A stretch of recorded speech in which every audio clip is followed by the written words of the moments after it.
ఈవేళ మిమ్మల్ని హడావిడిగా పిలిచిన కారణం ఏంటంటే ఈవేళ మే 5th మే 5వ తారీఖు మన రాజమండ్రి వాళ్ళకి ఆ తారీఖు అనగానే గుర్తు రావాలి. మరి మీకు ఇంకా గుర్తు రాదంటే ఇంక స్టేట్లో ఏం గుర్తుంటుంది? ఏపీ రీఆర్గనైజేషన్ యాక్ట్ మీద సుప్రీంకోర్టులో నేను ఫైల్ చేసిన పిటిషను మొట్టమొదటి రోజు దత్తు గారి కోర్టులో నేను ఆర్గ్యుమెంట్ చెప్పినటువంటి రోజు ఈవేళ కరెక్ట్గా 11 ఏళ్ళు అయింది. 11 ఏళ్ళు అయింది. ఇప్పటివరకు కేంద్ర ప్రభుత్వం కౌంటరే ఫైల్ చేయలే. రాష్ట్ర ప్రభుత్వం జగన్మోహన్ రెడ్డి సీఎంగా ఉండగా ఆయన 4 ఏళ్ల పరిపాలన అయిన తర్వాత ఫిబ్రవరి 24, 2023 నాడు అప్పటి చీఫ్ సెక్రటరీ జవహర్ రెడ్డి గారు కౌంటర్ ఫైల్ చేశారు.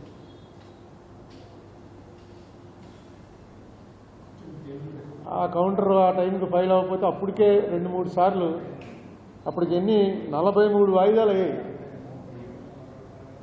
నేను పార్టీ ఇన్ పర్సన్ అంటే ఈ 9 ఏళ్లలో, ఎందుకంటే 11 ఏళ్ళ 23 నుంచి ఇంకా ఆగిపోయింది. ఆ కౌంటర్ వాళ్ళు వేసిన తర్వాత 24/2/23 నాడు వేసిన తర్వాత ఇంకా దానికి కొంచెం వాల్యూ పెరిగింది. అప్పటి వరకు నేను 43 సార్లు కోర్టులో పార్టీ ఇన్ పర్సన్గా అపీర్ అయ్యాను. 43 సార్లు ఢిల్లీ సుప్రీంకోర్టులో.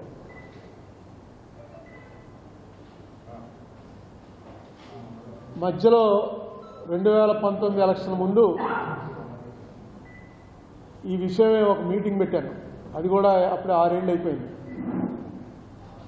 ఆ మీటింగ్కి చంద్రబాబు నాయుడు గారిని, పవన్ కళ్యాణ్ గారిని, జగన్మోహన్ రెడ్డి గారిని, సిపిఐ, సిపిఎం, బీజేపీ పార్టీల వారందరికీ కూడా పార్టీ హెడ్లకి ఒక ఉత్తరం రాశాను. సార్, ఇలా మీటింగ్ పెడుతున్నాను, కారణం ఇది, దీని మీద మీ పార్టీ తరఫున ఎవరో ఒకరిని పంపించండి. ముఖ్యులైనటువంటి వాళ్ళని పంపిస్తే మేమంతా విజయవాడ ఐలాపురం హోటల్లో మీటింగ్ పెట్టాను, అక్కడ కలుస్తాం, ఒకసారి దీని మీద తీర్మానం చేస్తాం. ఇంకా ఎలక్షన్ 2 నెలల్లో ఉంది. పవన్ కళ్యాణ్ గారు ఆయనే స్వయంగా వస్తున్నానని కబురు చేశాడు. ఆయన వస్తాడనే ఊహలో పెట్టలేదు మేము మీటింగ్. అంత పెద్ద లీడర్స్ రావడానికి పిలిచింది నేను, చిన్నవాడిని. ఆయనే వస్తాడని నేను అనుకోలేదు.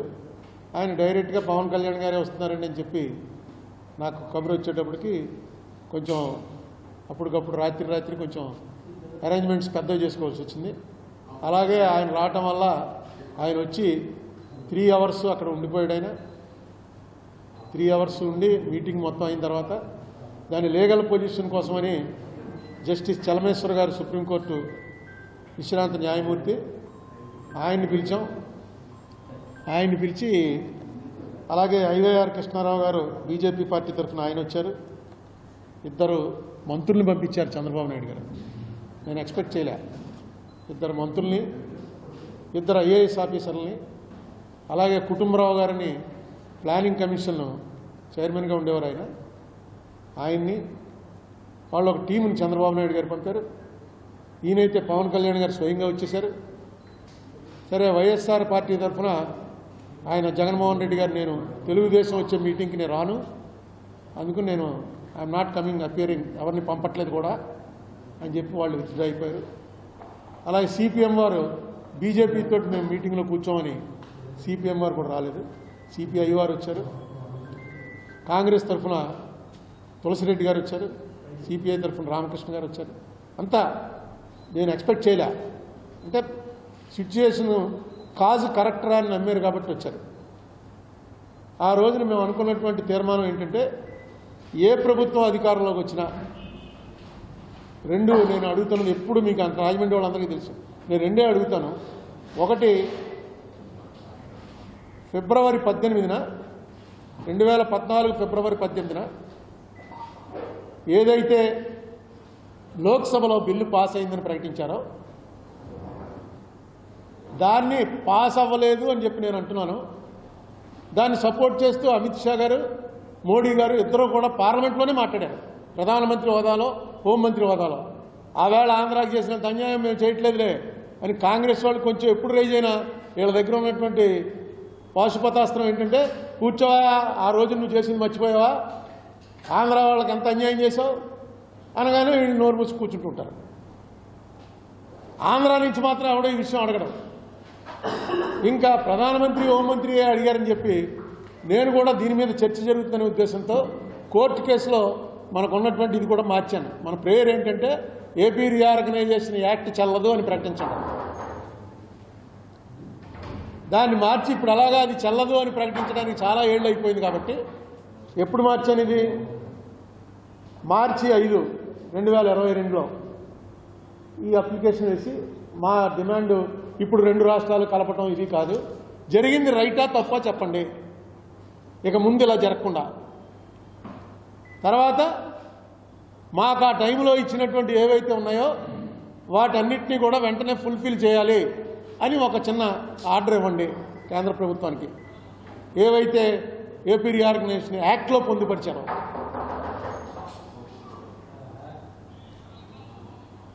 ఇది చాలా స్వల్పమని ఎందుకు అడగరో నాకు అసలు అర్థం అవుతుంది. అసలు పవన్ కళ్యాణ్ గారు అయితే ఆ వేళ మొత్తం చదివి ఏమో దీంట్లో పెద్ద ఇదేముందని అన్నాడు. ఏమోనండి నాకు అర్థం అవట్లేదు, ఒక్క నోటీస్, ఒక ఎంపీ చేత ఒక్క నోటీస్ ఇప్పించండి. ఆ నోటీస్ ఇవ్వడంతో చర్చ జరుగుతుంది ముందు హౌస్లో. మనం ఎంతసేపు పబ్లిక్ మీటింగుల్లో చెప్పుకోవడమే కానీ ఎక్కడ జరగాలో చర్చ అక్కడ జరగట్లేదు. పబ్లిక్ మీటింగ్లో మాత్రం అన్ని పార్టీల వాళ్ళు అంటారు మనకు అన్యాయం జరిగింది, మనకు అన్యాయం జరిగింది. అరే ఎక్కడ అన్యాయం జరిగిందో అక్కడ అది ప్రస్తావన తేవడానికి ఎవరు ఇష్టపడకపోతే అలాగా. పవన్ కళ్యాణ్ గారు పూర్తిగా సాటిస్ఫై అయ్యి ఆ వేళ వచ్చి ప్రెస్ మీట్లో చెప్పి దీన్ని వెంటనే అంగీకరిస్తున్నాం మేము, ఇది చేయడానికి మాకేం అభ్యంతరం లేదని. అభ్యంతరం చెప్పిన వాళ్ళు ఎవరంటే ఒక్క తులసిరెడ్డి గారు చెప్పారు, ఇన్నేళ్ళు అయిపోయి ఇప్పుడు దీని మీద మళ్ళీ ఎందుకు అనవసరం చర్చ ఎందుకని. టీడీపీ వారు అంగీకరించారు. బీజేపీ వాళ్ళు అయితే వైవైఆర్ కృష్ణారావు గారు అయితే పెట్టండి మాకేం అభ్యంతరం ఉంది, చేసింది కాంగ్రెస్ పార్టీ వాళ్ళు ఎందుకు అలా చేశారో అది తేలుతుందని ఆయన అన్నాడు. చాలా ఆ తీర్మానం అయి నేను అనుకున్నాను ఎలక్షన్ అయిన తర్వాత ఏ పార్టీ అధికారంలోకి వచ్చినా అన్ని పార్టీల ఎంపీలు ఉంటారు కదా, అధికారులు ఎవరు వచ్చినా అపోజిషన్ ఒకళ్ళో ఇద్దరు ఉంటారు, వాళ్ళ చేత పెట్టిస్తారని అనుకున్నాను. కానీ తర్వాత జగన్మోహన్ రెడ్డి గారి ప్రభుత్వం వచ్చింది, వారిని నేను మీట్ అయ్యే అవకాశమే రాలేదు. వారి సెక్రటరీలతో వాళ్ళతోటి చెప్పడం జరిగింది. ఆయన వేస్తాడు అనుకుంటే ఆయన కూడా దాని మీద తాత్సారం జరిగి చివరికి 23లో ఆ కథంతా మీకు తెలుసు, అభిషేక్ సింఘ్వి గారు వచ్చి మాట్లాడడం, తీసేయండి, ఇది కొట్టేయండి, డిస్మిస్ చేసేయండి కేసు అని ఆంధ్రప్రదేశ్ గవర్నమెంట్ తరఫున. తర్వాత మళ్ళీ సజ్జల ఆయన వచ్చి ప్రెస్ మీట్కి వచ్చి చచ్చా అది మాది కాదు, మా గవర్నమెంట్ స్టాండ్ అది కాదు అని చెప్పారు, చెప్పినట్టుగానే వేశారు. ఇప్పుడు నేను పవన్ కళ్యాణ్ గారికి మొన్న రాసిన ఉత్తరం ఏంటంటే, అయ్యా ఇప్పుడు ప్రభుత్వం మీది, మీరు ఆ కోర్టులో ఉన్న కేసులో మీరేం ఇప్పుడు కొత్తగా ఏకల్లా స్టేట్ గవర్నమెంట్ వేసిన పిటిషన్ ఉంది. రేపు వాయిదా మేము కొత్త వాయిదా అడిగాం మొన్న ఏప్రిల్ 5వ తారీఖున, అంటే నెలల క్రితం నేను మళ్ళీ అర్జెంట్ హియరింగ్ అప్లికేషన్ ఫైల్ చేశాను. అది డెఫినెట్గా వస్తుంది. ఇప్పుడు ఈ వేసంకాలం సెలవులు ముందు రాకపోయినా వేసంకాలం సెలవులు అయిన తర్వాతన్నా వస్తుంది. వచ్చినప్పుడు కేంద్ర ప్రభుత్వం ఎందుకు వేయలేదు అని అడగడానికి నేనున్నాను, నేనే అడుగుతాను. మీకేమీ ఎంబ్రాసింగ్ ఉండదు. రాష్ట్ర ప్రభుత్వం తరఫున ఒక సీనియర్ అడ్వకేట్ని తీసుకొచ్చి నిలబెట్టి నేను గవర్నమెంట్ ఏదైతే వేసిందో ఆ వేసిన దాని మీద ఆర్గ్యూ చేయండి. ఒకవేళ అందులో మీకు ఇబ్బంది కలిగించే ఏమన్నా ఉంటే విత్డ్రా అయిపోవచ్చు. గత గవర్నమెంట్ వేసిన ఈ 18 పాయింట్లో ఈ 2 పాయింట్లు మేము ఇన్సిస్ట్ చేయట్లేదు, ఈ 16 మీదే మేము ఆర్గ్యూ చేస్తున్నామని. నేను ఆర్గ్యూ చేసే ప్రధానమైనది ఏంటంటే ఆర్టికల్ 100 అనేది అసలు మన ప్రజాస్వామ్యానికి ఆయువు పట్టు. అది లేకపోతే పంచాయతీ లేదు, అసెంబ్లీ లేదు, రాష్ట్రం లేదు, కేంద్రం లేదు, ప్రభుత్వం లేదు. ఏంటది ఆర్టికల్ 100? ఏ సమస్య అయినా సరే, ఏ క్వశ్చన్ అయినా, any issue has to be decided with the majority vote. అది ఫండమెంటల్. మీకు మనం చూస్తూ ఉంటాం అసెంబ్లీలో ఇప్పుడు 11 మందే ఉన్నారు అసెంబ్లీలో, కానీ స్పీకర్ ఖచ్చితంగా బిల్లు పాస్ చేసేటప్పుడు సేస్ ఐ హ్యావ్ ఇట్. నేను ఒక 1 year హాలిడే ఇచ్చాను. 1 year ఏమిటంటే ప్రభుత్వ పనితీరు మీద 1 year అయింది. అది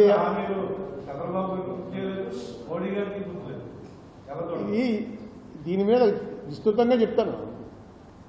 ఇది ఒక మాటగా చెప్పడం. ఇంకొక ఇష్యూ ప్రస్తుతం పహల్గామ్ ఇష్యూ ఒకటి చాలా బర్నింగ్ ఇష్యూ. దానిలో నేను అందరికీ రిక్వెస్ట్ చేసేది ఏంటంటే ఒక టీమ్ ఆఫ్ పీపుల్